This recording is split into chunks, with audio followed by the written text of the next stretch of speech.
Okay, I will go ahead and call to order the Board and Commission Candidate Review Committee meeting for Monday, September 13th, 2021. It is 2:59, 3 p.m. At this time, I'll do the call to order and roll call, starting from my left. I've got Josh Stecker, our Intergovernmental Affairs guy. I'm here. Councilmember Jenny Wook. Here.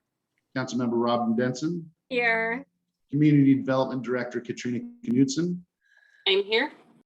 And we've got Sue Brayton here as one of our candidates. At this point, we will vote to approve the minutes for August 2nd, 2021. Do we have a vote to approve or a motion to approve? I move to approve the minutes of August 2nd, 2021. Second. We have a second. Second. All in favor? Aye. The minutes are approved. At this time, we'll go to the Lodging Tax Committee appointment interviews. And again, like I said, we've got Sue Brayton. As far as the questions goes, I promised that we would break it up into a different order this time. So Councilmember Denson, if you would start with question number 1. Councilmember Wook, if you'll do 2, and I'll do 3. And at this time, I'd like to welcome Sue Brayton. Sue, your microphone is turned off. If we could get you to turn your microphone on. I'm getting there. Hi, Sue. Hey, how are you guys? Good. And Sue, do you There are mind? only 3 questions. I'm just curious, is there only 3 questions? No, there are 6 questions today. Oh, okay. All right, I'm ready.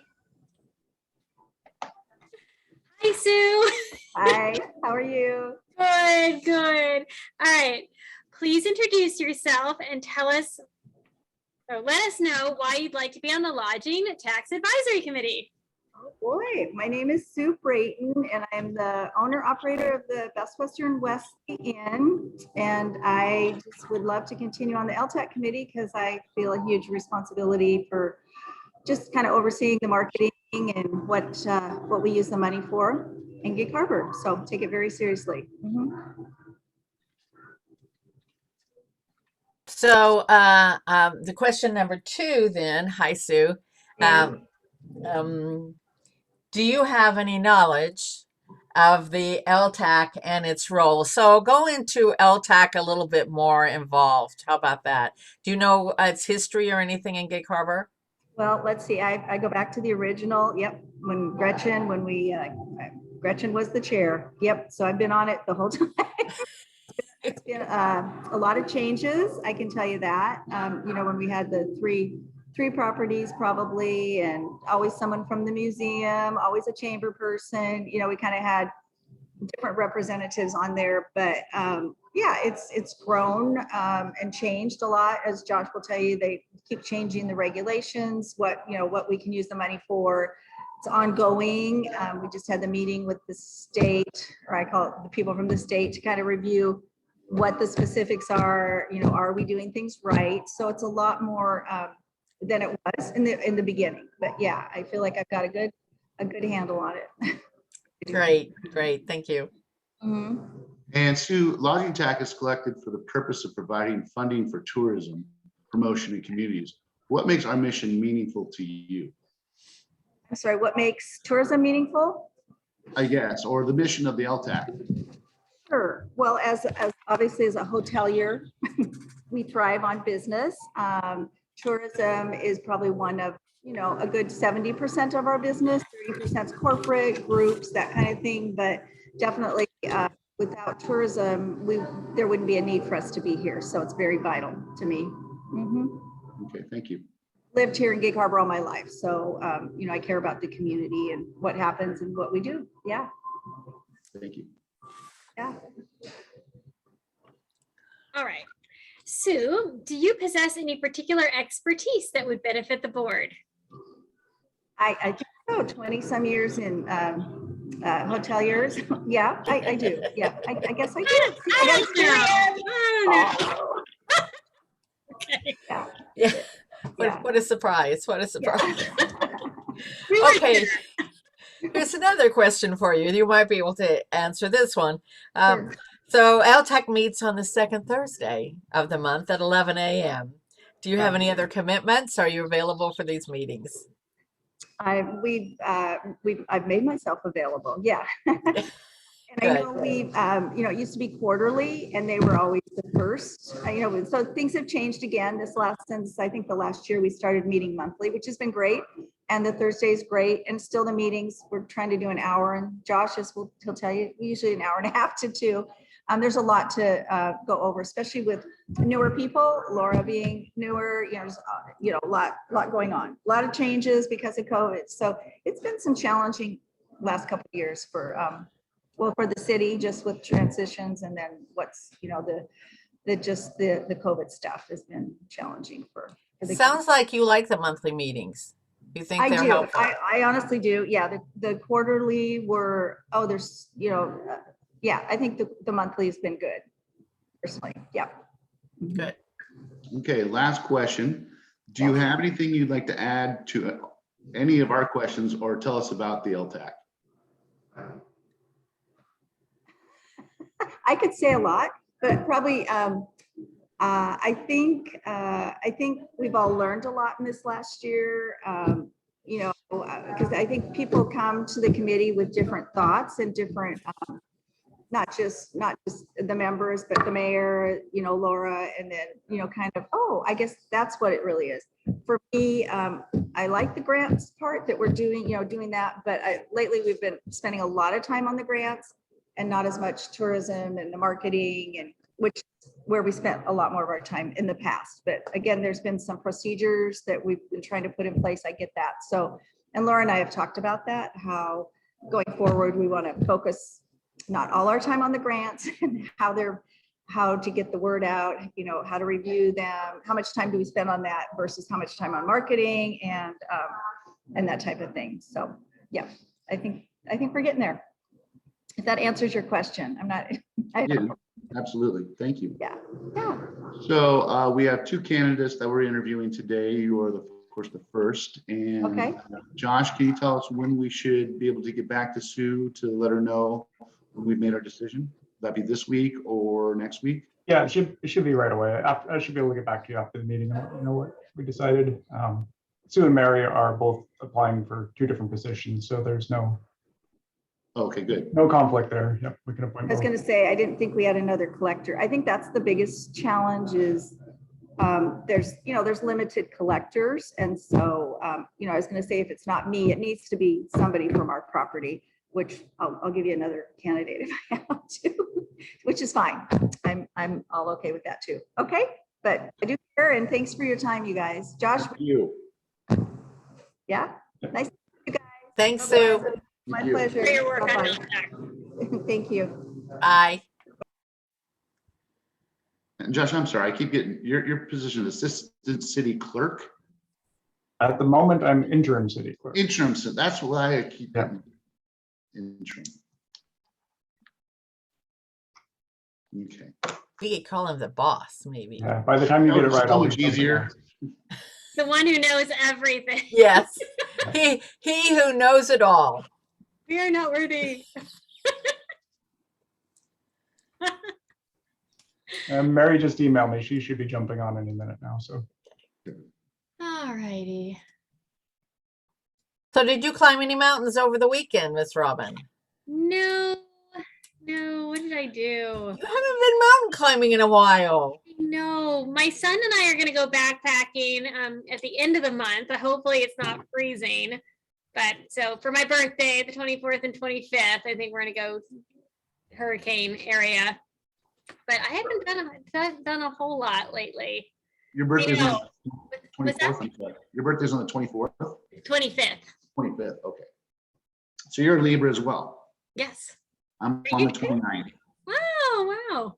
Yeah. My mom's on the 24th. Oh, wow. My sweetie is on the 23rd. It's a popular month. I guess. It's a great month. Libras are awesome. Mary, hi there. Hi, Hi, Mary. hello, everybody. hi, Mary. Sorry about the time confusion there. I'm Not a sending too many problem. emails at once. Well, while we've got you here, do you just want to go ahead and jump into it? Absolutely. Okay, Josh, we good to go? Yep. And we'll just go with the same order of the questions. I'd like to welcome you, Mary Disamaris, for joining us here for the LTAC committee applications. We'll go ahead and Councilmember Denson to go. All right. Hi, Mary. Please Hello. introduce yourself and let us know why you'd like to be on the LTAC committee.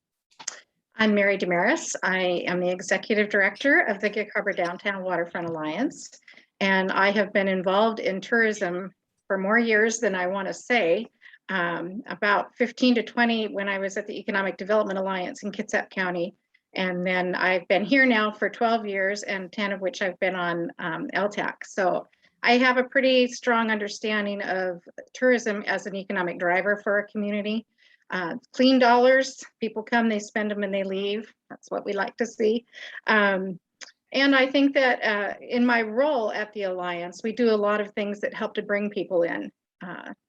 And we've been trying to work with our hotels, with the generators of LTAC, and do some shoulder season promotions, because we understand that during the summer, we really don't need to be doing a lot of promoting for Gig Harbor. It promotes itself. So it's the shoulder season that we know is really critical.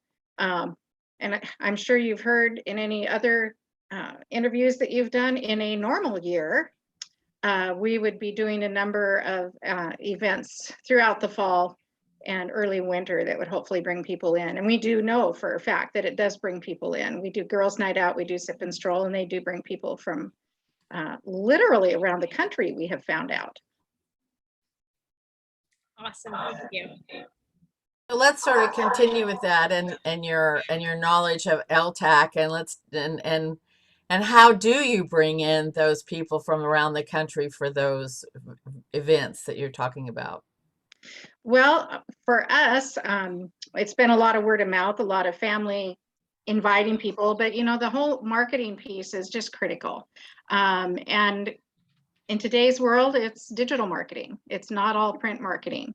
I think when people travel now, what do? They go online, they say, what can I do while I'm in Gig Harbor or Port Orchard or wherever? So I think there's got to be a real emphasis on digital marketing, and have that at a time when we don't have the visitors already coming. Great. And that's one of the main purposes of LTAC, I'm assuming that you're thinking. Yes. Yeah. Okay.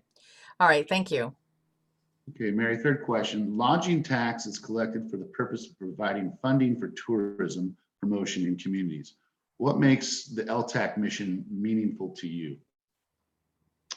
Well, I think I've touched on that a little bit. Tourism is such a healthy economic driver for a community. And, you know, it's been really interesting in doing our zip code surveys. We are seeing a real rise in outside visitors into Gig Harbor.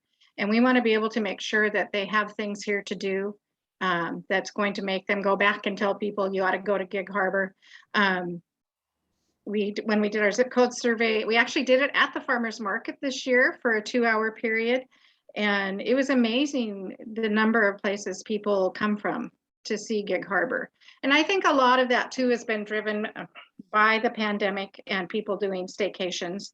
I mean, we're in a prime position to really be promoting Gig Harbor as one of those staycation locations. Thank you. All right. Mary, do you possess any particular expertise that would benefit the board? I guess my background in economic development and having a grasp on things that can be really beneficial to a community. I think probably the relationships that we have built here at the Alliance with elected officials, with businesses, with the generators of LTAC, I think probably that relationship piece is really key. I see Laura's coming in. We've got a great working relationship with Laura. I do, you know, we have a lot of marketing background at the Alliance for our own events. So I think I also bring that to the table as well. And occasionally some editing. I can spot an editing error pretty quickly. So that's one of my other areas of expertise. Right. Actually, I think editing is quite a talent, you know. It is, and it's important. It's important. Yeah. So the LTAC meets on Thursdays, the second Thursday at 11 a.m. Do you have any other commitments? Only in the summer. Oh, golly, what could it be? I don't know. Well, and in a normal year, I would be able to get away for that a period of time. But this year, Heidi was not able to be at the market for health reasons. So I was running the market for her in her absence. So normally, I'm sure I could get away in the summertime. But the rest of the year, I'm fine. And before I ask the question, I want to acknowledge that Laura Pettit has joined the meeting. Thank you, Laura. And Howdy. Mary, last question. Do you have anything you'd like to add or any questions for us about the LTAC? Well, I think that it's really important. My history with LTAC came from a very different format where there were applications made to the city and to the county for the LTAC dollars. So when I first started on LTAC, I was a little surprised that that wasn't a piece of what Gig Harbor was offering to the community. But that has since changed, and I'm glad to see that because I think that there are a lot of organizations that are doing really good things for the community, and the funding is critical, and especially right now. I hate to keep referring to the pandemic, but I guess we're still in it and it's not going away anytime soon. So yeah, I think that's kind of the key thing. Okay. Well, that is all the questions, and we thank you again for your time and for your past time. We will have an answer for you sometime, I assume, this afternoon or early tomorrow. Okay. Okay. And I think that is it, unless anyone else has anything for Mary. Thank I you. have nothing that other than a thank you, a sincere thank you. You bet. Thank you, Mary. Aha.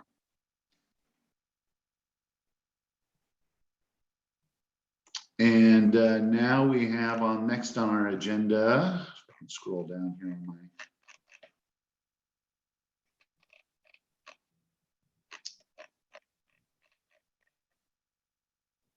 We want to have a conversation regarding the Lodging Tax Advisory Committee appointment recommendations and roster discussion. I'm having a problem hearing. Is it me or is it just me? Can everybody else hear fine? I can hear fine. I heard some distortion when the other candidates were talking. And so. Okay, I'm hearing you fine, Spencer. Okay. Josh, Robin, Laura? I'm fine. Okay, I can hear it. thanks. So anyone want to start off that conversation? I believe we're talking about maybe the geographical borders of people and then what kind of folks we want to get onto the LTAC. Is that correct? So I think we're just talking about for LTAC, aren't we just talking about the two candidates now that we need Oh, yeah, I'm sorry. I know, sorry, I got you off on that one, Spencer, but I think we're just talking about these two candidates and whether we would like to nominate them to be appointed to the LTAC committee. And I'm happy to make that motion to nominate both Sue Brighton and Mary DeMarias to LTAC committee. I will second that. Okay, and then all in favor? Aye. Aye. Robin? Yep, And I. thank you so much. I apologize for joining a little bit late. We had budget discussions on this, so overlap in time. But thank you all for your time in hearing our applications and approving those. Our pleasure. So Josh, you'll record that we reapprove Sue Brayton and Mary Demaris. Mary Demaris. Yes. Yeah, okay. I'll reach out to I them know I this missed afternoon.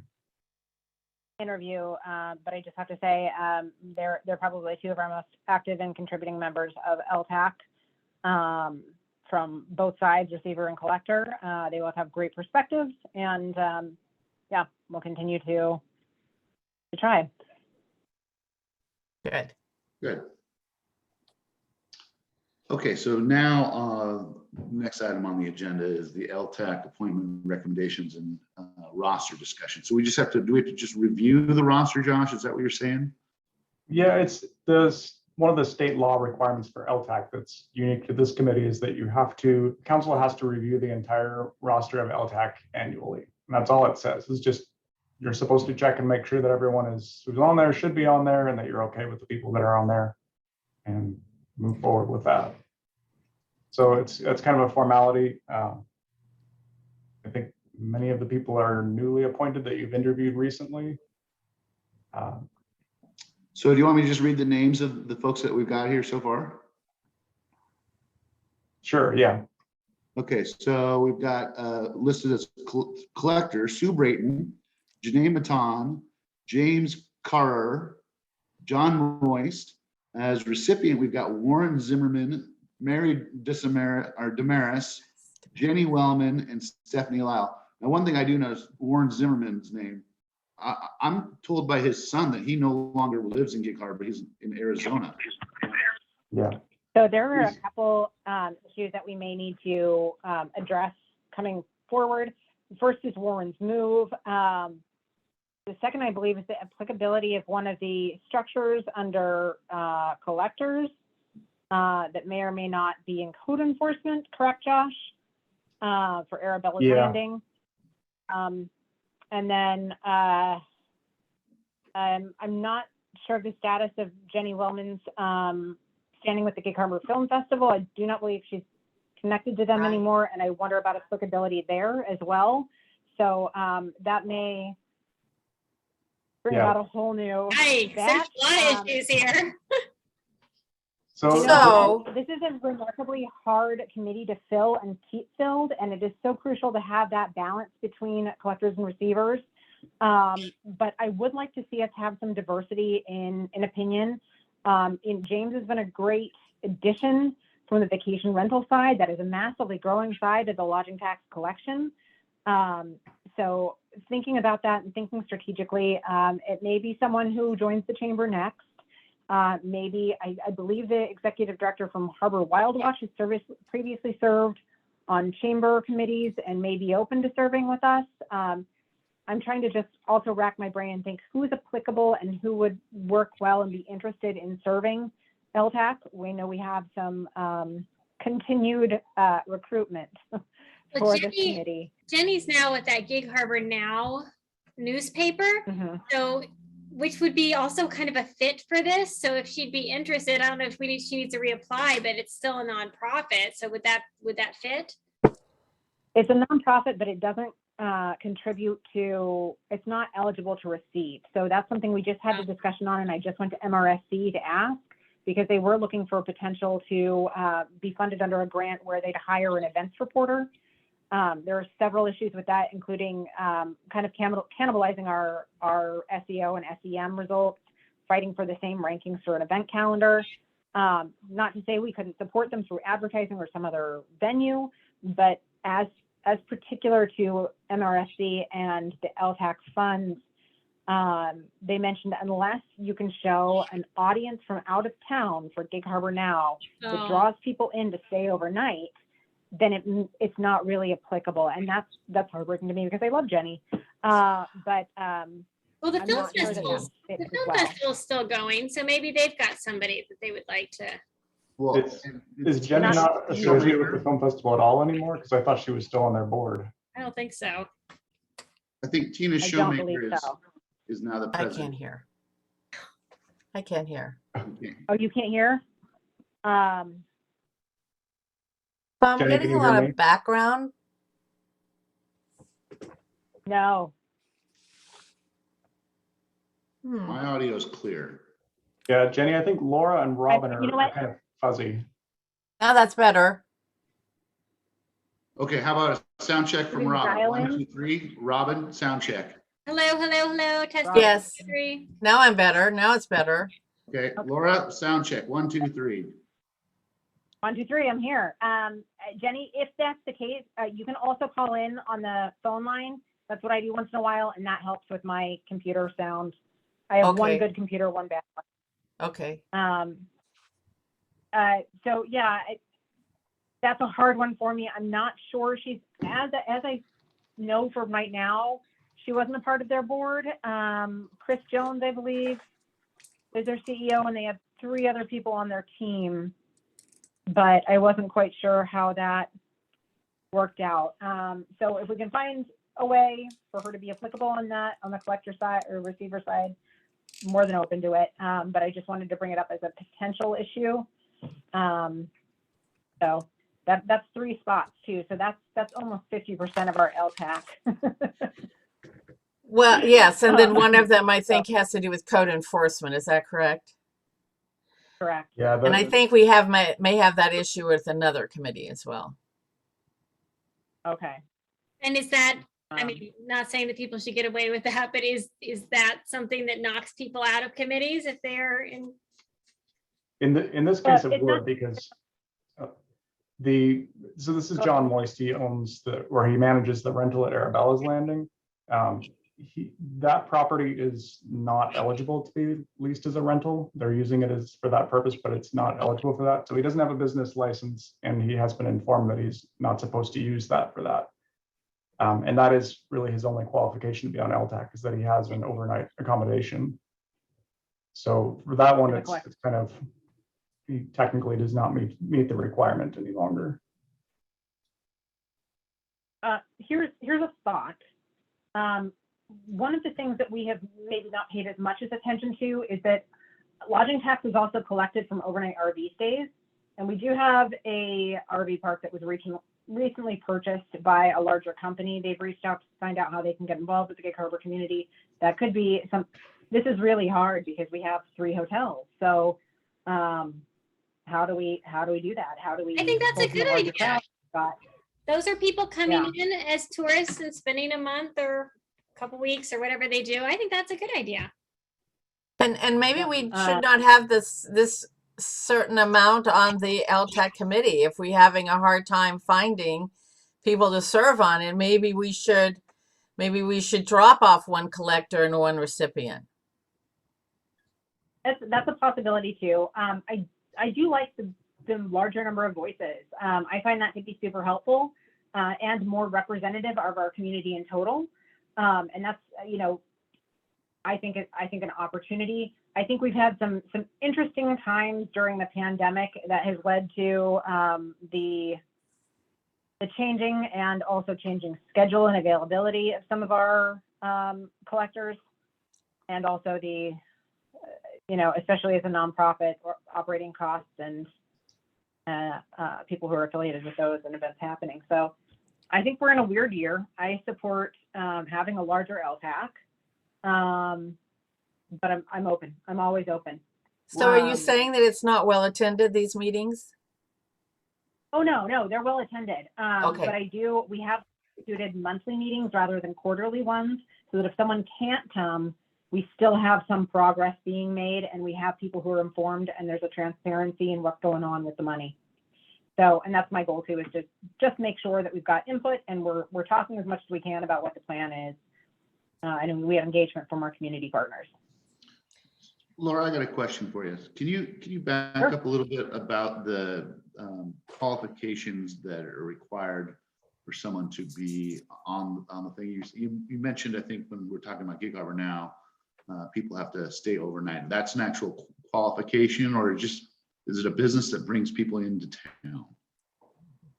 No, so it is a collector specifically, so someone who collects that lodging tax, and that is particular to overnight stays. Okay. And that's kind of funky.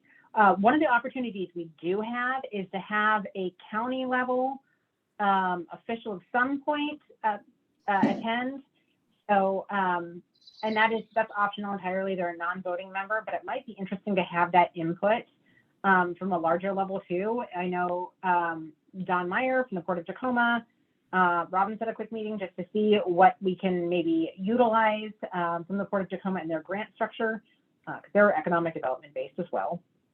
And tourism naturally is a large part of our economic development base here at Gig Harbor. So we also have the opportunity to have a presence elsewhere. So we'll see if there's some applicability there. I will check with MRSC on that optional side too, for an elected official from Pierce County, and we'll see. Okay. So do we need to take any action at this time, other than I think we're waiting to hear back? I from don't you? believe so. Just a heads up that we'll be doing this again real soon, folks. And we appreciate your time and your input. And if you know anyone who would be great to serve or anything pops to mind, feel free to send information my way. I'm happy to make outreach. We'll need to post and make sure that we get some applicants that are qualified. And so it's just people who are collecting for lodging, correct? Collectors or receivers. So any of the, and here's where our bandwidth could be widened a little bit. This year with MRSC, they let us know that for-profit businesses are eligible as well as nonprofits, as long as they are creating an event that brings in tourism to the Gig Harbor. They do not have to be directly within the Gig Harbor city limits. They just need to be bringing tourism and overnight stays into Gig Harbor. So, I'm sorry, like the Race for a Soldier, would that be something that would qualify? Yep. Okay. Mm-hmm. Yep, and they've been a past recipient as well. Okay, and what about like, okay, and this is a real stretch here, but the Tides Tavern. I was thinking the same thing. People come People into have been town. coming for years to go to the Tides Tavern and stay the night, and they come from Australia for the clam That is chowder. true, and yeah, I think specifically what the MRSC guidelines say is that they have to be, I think it's under event operations and festivals. So I'm not sure if something like Tapmaster would, apply. Well, if they've got, like, gotta- if they're helping out with, like, say, the Maritime Parade or something, serving food down there, running runners and stuff like that, like they've done in the past. But I'm just kind of grasping at straws here. Yeah. And Laura, No, I appreciate those straws. in the And when- past, oh, sorry, go ahead. You go ahead, Robin. Oh, I was just gonna say, I'm just brainstorming. Hasn't Tom Drohan been on this in the past with Harbor Destiny Cruises? Yes, I don't know and if that you is something did that it we thought he was qualified under because he wasn't putting heads in beds. But under this, operating an event specifically, that may change that a little bit. I'm not sure. That is a specific, I think we need to get in touch with MRSC and get some clarification on whether or not that would be appropriate, because that is a large reason that people come down here as well, is to be on the water. So, So there's also the Summer Art Festival Ooh, yeah. on Judson yep, Street, Peninsula Art- and Yep. they bring people into Gig Harbor all the time. Would that be Absolutely. an appropriate person for a collector? Somebody from that yes, group? Charlie Jackson, I believe, has been one of their main people, and I believe she's already on the Arts Commission. So I'm not, I think she may be already volunteered out. As far So as I might, time and goes. Knapp is also on the Summer Arts Yeah. Festival. I mean, I can reach out and take a look at these folks and see who's scheduled to work on that committee, and Sure. we can get together, and next time we're together, I can chat about that. Sure, that would be great. And I got two more We'll need things. to create some vacancies first, though, before we start recruiting people, because we don't have any Okay. spots to fill right now. Right. Okay. So potential future spots. I got two. So what about the Peninsula School District for their sporting events and things like that? People come in from all over the place. They stay the night, they watch the football games, they do cheerleading events, they eat in our restaurants after a meal, or the team goes to McDonald's after a meet. And they're Not collecting. sure. I do. There was a really interesting piece in the News Tribune the other week about a woman who's developing a Gig Harbor lacrosse league, and that would apply because that's a nonprofit. I'm not sure if the school district, as a special purpose district, would apply for funding because they're receiving funding from elsewhere. They've got other taxes levied for school-specific purposes. So I don't know about that. My second one would be the YMCA. Once we have these turf-lit fields going and we have soccer clubs coming in from all over the place doing their tournaments here. I mean, my friends have, they have Specifically to go all over for, the state. yeah, That's a good idea. and it's a specific event to fund that. If it's for anything, gosh, Josh, you might want to help me out on this one. If it's for any capital expenditures, it has to be municipality owned. If it's for operations costs for a nonprofit owned facility fall under? I don't think so for that. Josh? Huh? No, for the YMCA or the school district, they can apply. It just needs to be for operations or advertisement of a special event. Got it. So, Okay. and that's where for-profits can come. If you're a for-profit like the Tides and you're running a special event to bring people in, then you can apply for funds. And then whether or not that event is credible enough to fund is up to LTAC to decide. So like, for example, the Fishbowl will be this coming weekend, and that's gonna draw people in. You know, King Five's gonna show up and do the game of the week, and I mean, Yeah. thousands, pre-COVID, thousands of people were there, and I mean, it's got food trucks and it's crazy, and they're promoting it, on the streets and signs out and all kinds of stuff. So that would be an eligible application. It would just be, you'd fill out the application. And part of our process is we need everyone to identify what their funding sources are for their events and give us their budget. So if you're a well-funded event like a school district and you've got all your ducks in a row and you've got all your money lined up, LTAC will take that into consideration when they decide who they're going to give their money to.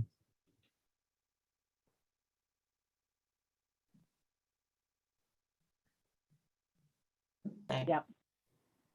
So, and I think with something like Fishbowl too, where my mind goes is, how do we assure that there are people from out of town that are coming in, and how are we getting the draw from out of town for the specific Gig Harbor Peninsula school district? So if they decided to do something to promote alumni coming back and attending Fishbowl, and they had some kind of alumni event, and that was publicized, would that be?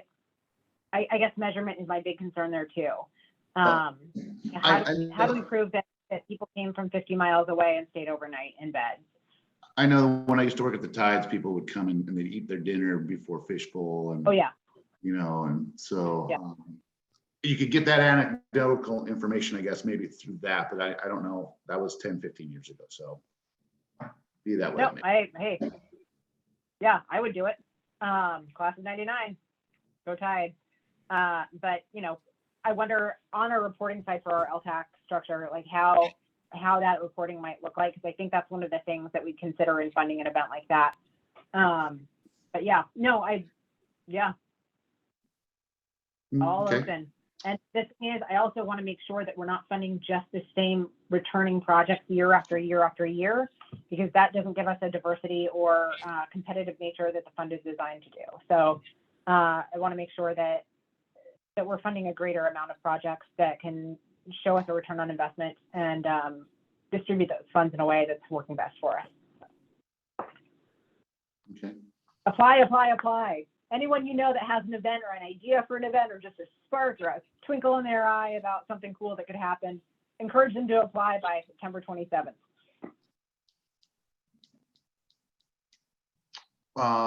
So next item on the list on the agenda is amendments to the Gig Harbor Municipal Code 2.21 Design Review Board. Right. Thank you, everyone. I'm gonna exit. Okay, thank you, Laura. Thank you. So I'll start this off because I think I brought this up. And I'm glad that Katrina is here. She and I had a wonderful conversation earlier today. There are a couple of things I'm concerned about on the design review board. I'm concerned about getting too many architects. I would actually be concerned about getting too many of any one profession on the design review board. And when I did my homework and I checked on other cities, I was very surprised to hear that there are a lot of other cities. Port Angeles, Port Townsend doesn't have any design review board. Anyway, there are a lot of cities that don't have design review boards. I know that, and they all seem to have a different amount of lay people. We only have one on our design review board, only one citizen. I know Katrina is thinks the design review board is very important, and I bow to her on this, and because she knows it's her department, so I am certainly going with her on this.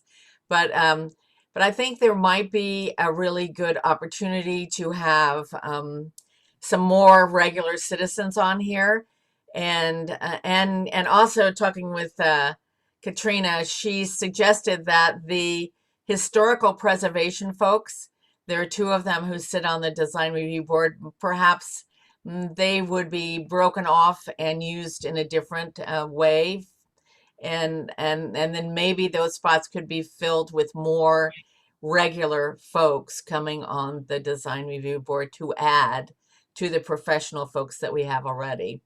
I'm also concerned that I think it was the intent last year, year before, I can't remember, Spencer. The current design review board at that time was asked to review the requirements for being on the design on our commissions, and most of them, to be on one of our volunteer commissions, you pretty much have to live either in the city limits or in the UGA. And because the requirements are so specific for the design review board, we didn't put the city limits or the UGA on there, but I believe it is the intent, and I think we should go back to the council and find out if what their intent is really to have our commissions, or especially the design review board, be city limits, UGA, or peninsula. And that gives us a broader area, because especially when it comes to landscape architects, we apparently are having a really, really difficult time getting landscape architects on here. So this is another area where I have some concern that maybe someone, if they're not participating in our city codes, I think this is a conversation that we should have on all of our commissions.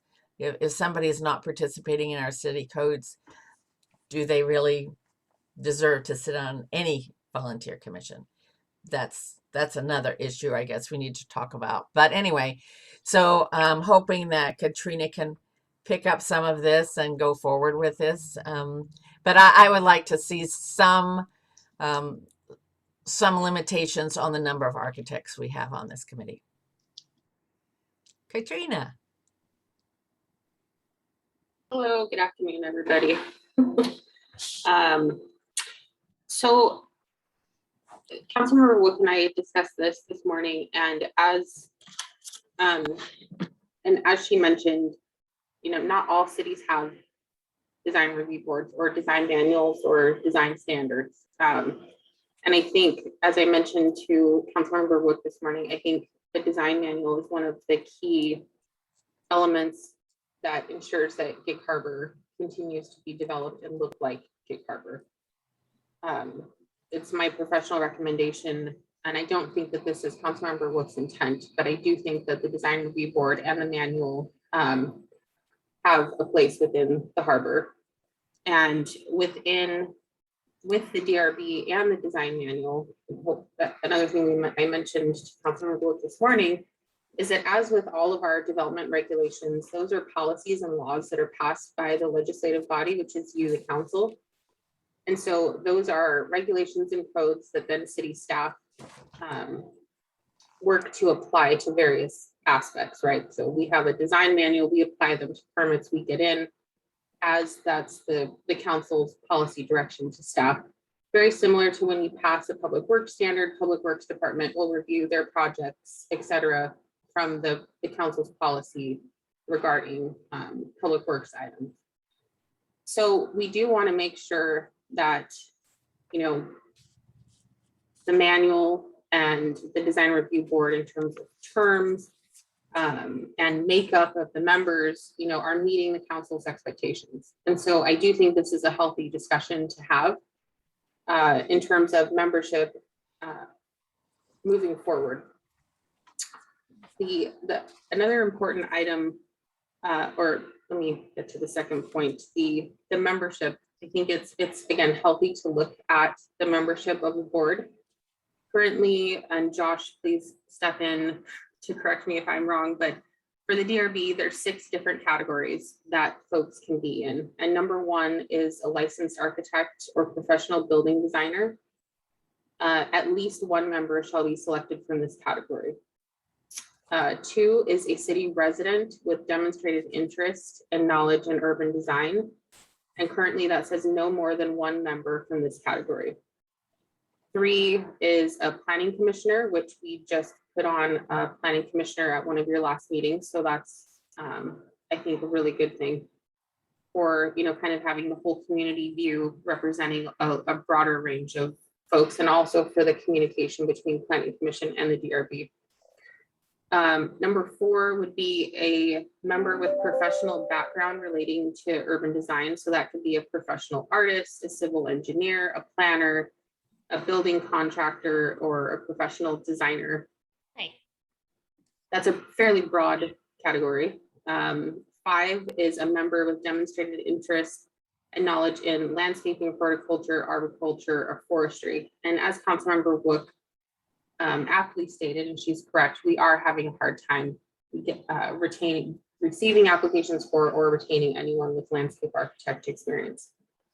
And then number 6 would be an individual with background relating to historic preservation or preservation activities.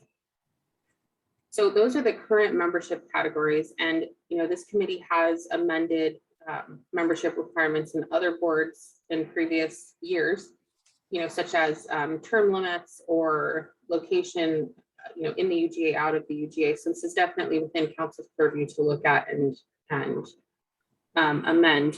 One of the items that I did speak to Councilmember Wook about today is something that staff and the design review board have discussed preliminarily, and that is the notion of splitting out historic preservation from the design review board.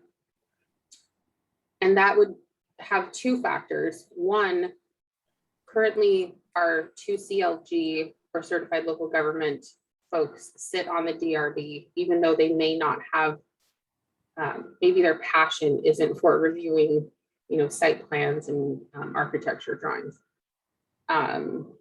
Their passion would be more for the historic preservation side.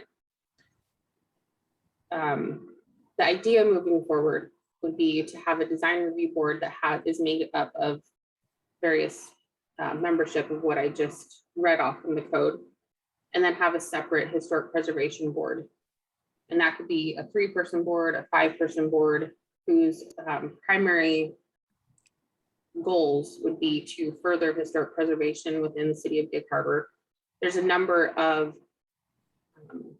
work items that are supposed to occur as we are a certified local government through the state, reviewing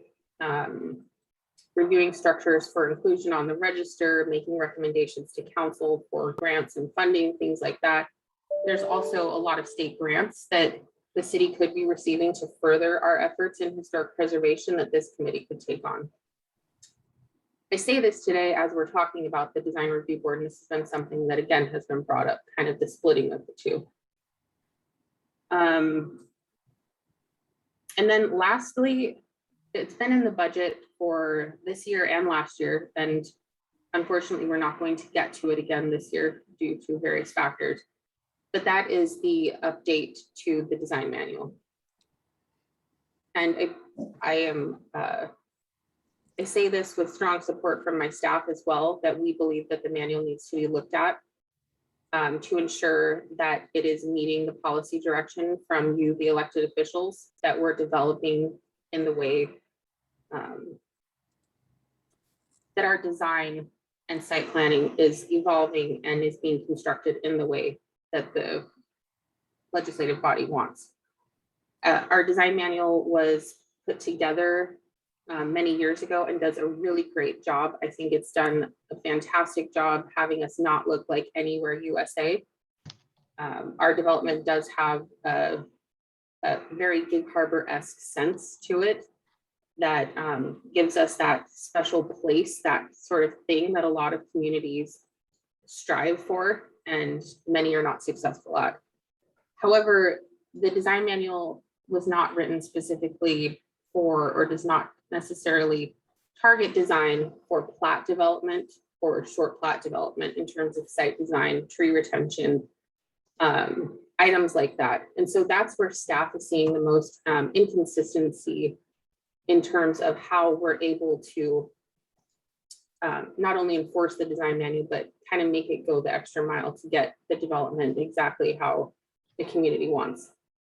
So along with the design manual, DRB being important, everything that's great needs to be reviewed to ensure that it stays consistent with the vision of the elected officials in the community. And so that is continuing to be on the budget next year for 2022 as one of that I'm going to recommend one of the highest work priorities for next year to get that review complete, which would include public input as well. So I know I've just rambled on for a very long time, but I do think that this discussion is healthy to have to ensure that we have the codes necessary to implement the vision of the legislative body. So I would like to see actually that we limit architects to one on the design review board. And if indeed we split off these two historic preservation folks, have two more city residents sit on the design review board so that we have citizens who are looking and watching over and making sure that what is also being done, they have input in as regular citizens, not just always professionals coming in. And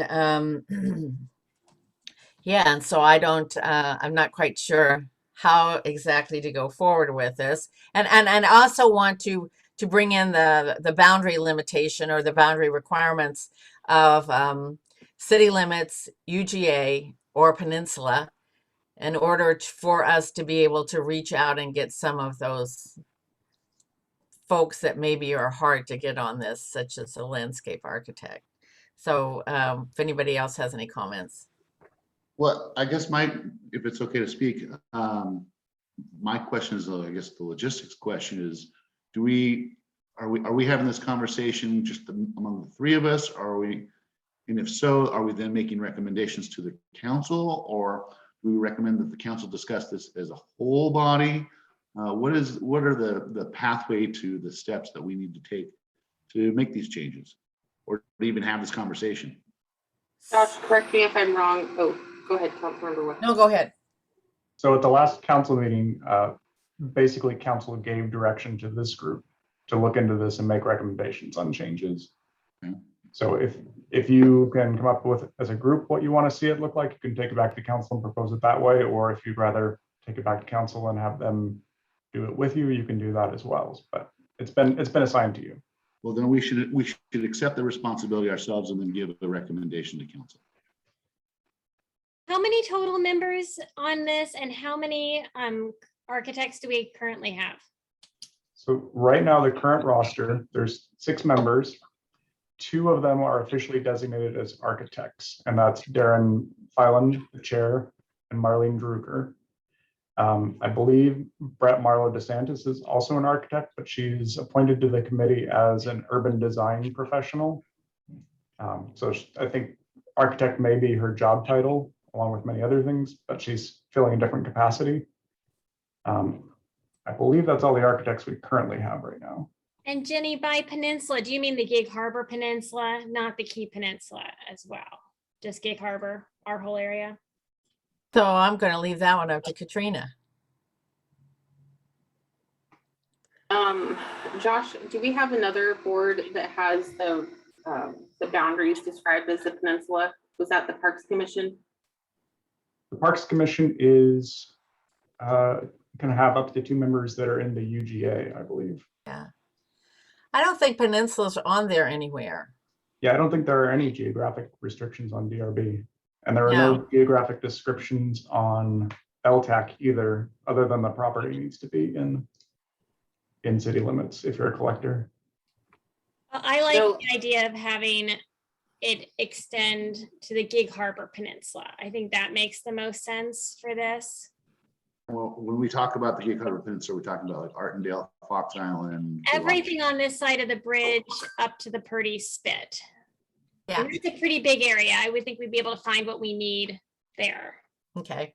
And it's more of our urban area. Do you And so think there needs to be obviously a code revision to accomplish that? Because we're not limited to that by the code currently. I mean, that's already allowed right now. Josh, I think the amendment that Councilmember Wook was talking about was more limiting it, so that you had to be within the peninsula, the UGA or Gig Harbor to be on the DRB. Therefore, we couldn't have folks from like Kitsap County come on to our DRB, for instance. Okay. So is that living in or working in? Oh, I would say living, but maybe. I think you have to live in this area. I agree with Councilmember Denson, living in this area. And just for the geographical boundaries again, what about like the east side of the harbor and? Yeah, this whole area, all of Pierce County on this side of the bridge, except for the Key Peninsula. And Yep. so then where would that, do we cross that line at like 144th? Is that the boundary breaker there, or Al's grocery store out in? I would just do the county line, County line? wherever that is. So probably Yeah, around it's just north of 144th. Okay. I Um, certainly support that. I certainly support that.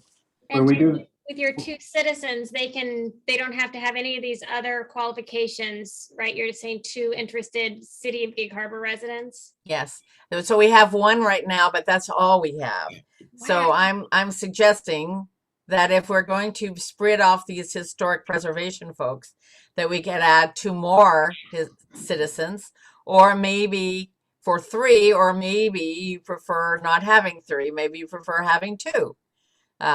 You know, this is a conversation we're having. Some cities have more, and some cities have more, have very few professionals and have more citizens. I mean, it's all over the place when you look at cities and what they do for their design review board members.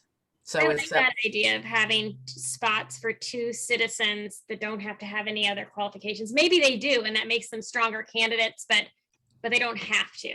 yeah. I think under the city resident right now, it says a demonstrated interest and knowledge in urban design. So that would be the requirement. So it sounds I don't like know the that you two- have to have that much knowledge really in urban design, do you? How about interest? Yep.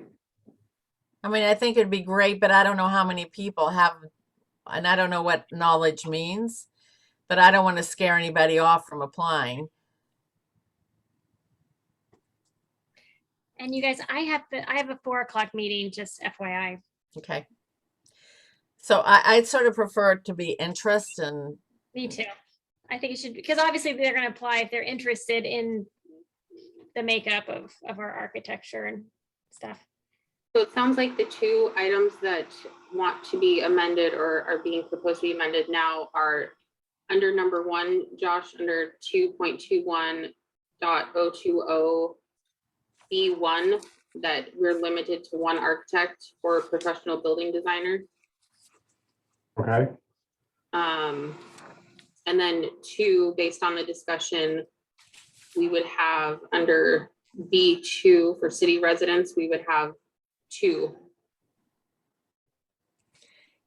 right.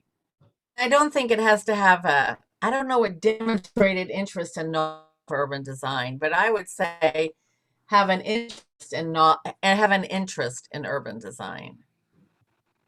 I don't think it has to be demonstrated. I don't know what that means. Well, I'm sorry, an interest, or I would like the word understanding. Because I can have an interest in things and not know what the hell I'm talking about. I appreciate that, Councilmember Abersold, that some of the things that the design review board looks at are fairly complex. It would be nice to have someone who has And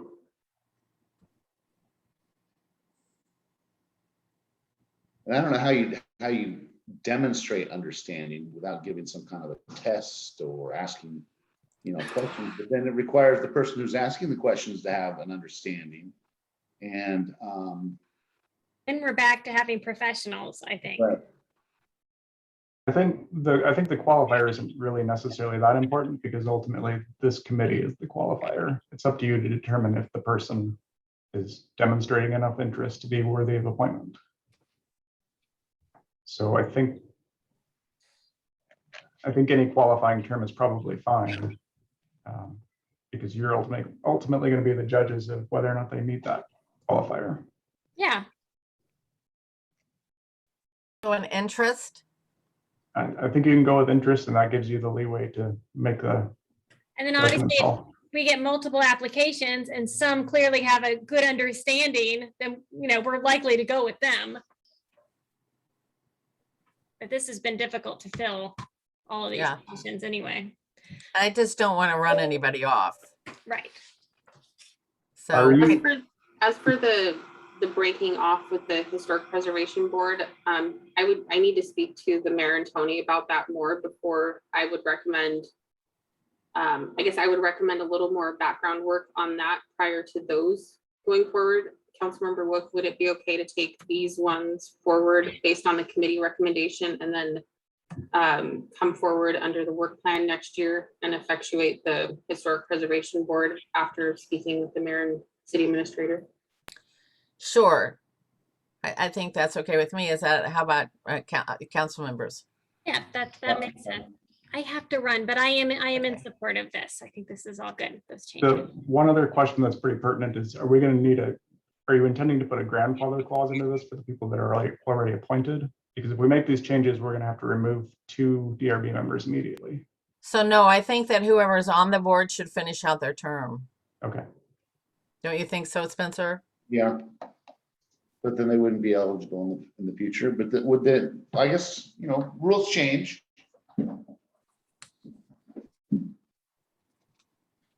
Then Josh, would you be able to take charge of bringing this forward to council with my support? Yeah, I'll do some edits. I'm thinking it should probably come back to this committee again. Should we pass it along to the DRB members as well and let them review, or do we want to? I don't think so particularly. This is our purview and our job. That's what the council gave us this job to do. So. Okay. And I like the idea of bringing it back. When will we have another meeting again, Josh?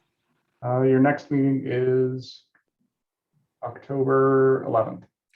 I think it's a good idea to bring it back for us to finalize this. How do you feel about that, Spencer? Absolutely, yeah. Yeah. The more time in the process.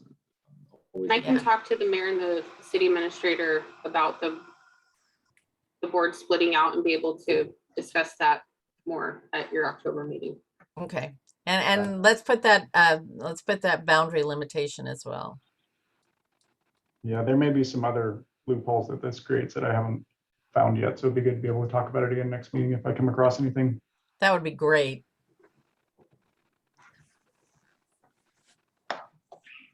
So now, on a little different subject, if we have time, can we talk about what we do when we have citizen volunteers who are not following city codes and have problems with code enforcement, etc., and not following our city codes? How we don't have a rule for that because we've never had that happen before, have we? No, it's basically what we need to do is to get someone off of a committee, it takes council action, the same as being appointed. So for someone to be removed from a committee would take this group meeting and deciding to remove them. So I don't know if there could be an automatic trigger that would do that. So there is no kind of clause that, you're out of bounds clause kind of thing. You're straight out of the white into the gray and you're breaking the law here and you can't be a member of no? No, well, in the LTAC situation, there is, but still to remove someone from LTAC would take an action from your committee or the council to remove them. For the situation on the design review board, if somebody's done a code enforcement thing that they're out of compliance somewhere, it's not really a condition of their appointment to the DRB.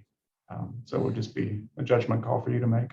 So why don't we have something in our boards and commission code about, and to be in good stand, if you want to be a member in good standing, you must follow the city codes in your personal dealings with the city.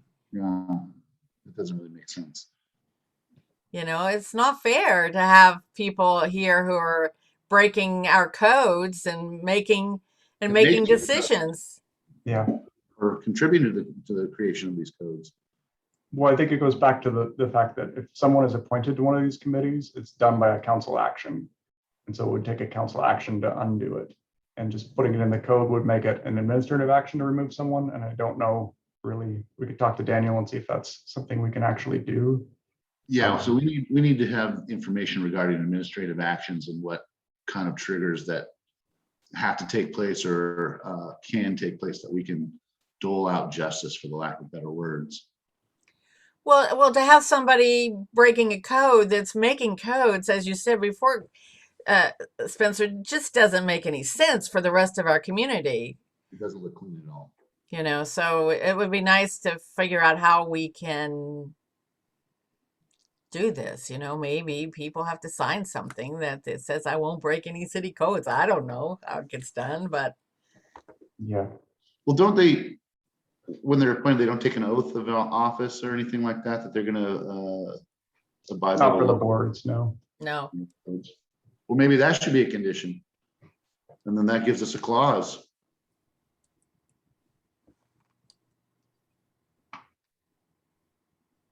Maybe. I mean, I could go for something like that. Are you going to talk to Daniel about this, Josh? I'll bring it up with him and see if he's got any ideas on that. I'll bring that back for the next meeting. And Katrina, do you have any ideas on this? My ideas would be to talk with Daniel, as well as we could look at other cities' codes to see what they have. But I do think Daniel will be our best resource. All right. That's gotta be a priority. We gotta do that. Because that just, I mean, as a citizen, that doesn't sound good. And if I were not a council person, I'd be calling my council person and saying, why? Yeah. One thing we can look at doing, probably not in the immediate future, but maybe next year sometime, is a lot of cities will incorporate these kinds of rules for their boards and commissions into their council rules document. So they'll have a whole chapter on governing their boards and committees. And we have kind of some of those elements scattered throughout our code for different committees. But I think it might be a worthwhile thing to go through our code and find out which rules we really like and make them universal for all our committees and put them into the council rules so they're a little more streamlined. And who of our staff, I mean, I'm all in favor of this. Who of our staff has the time to do this?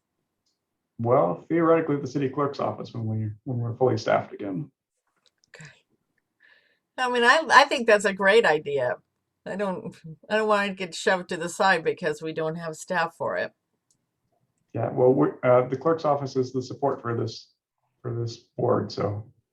Okay. All right. Then I won't feel bad about it. Yeah. You can go work. Okay, do we have anything else on the agenda that we need to cover? I don't believe so. Do we have a movement to adjourn? I move to adjourn. Second, all in favor? Aye. Aye. All right, thank you, everyone. We'll see you at the council meeting. See you at 5:30. Thanks.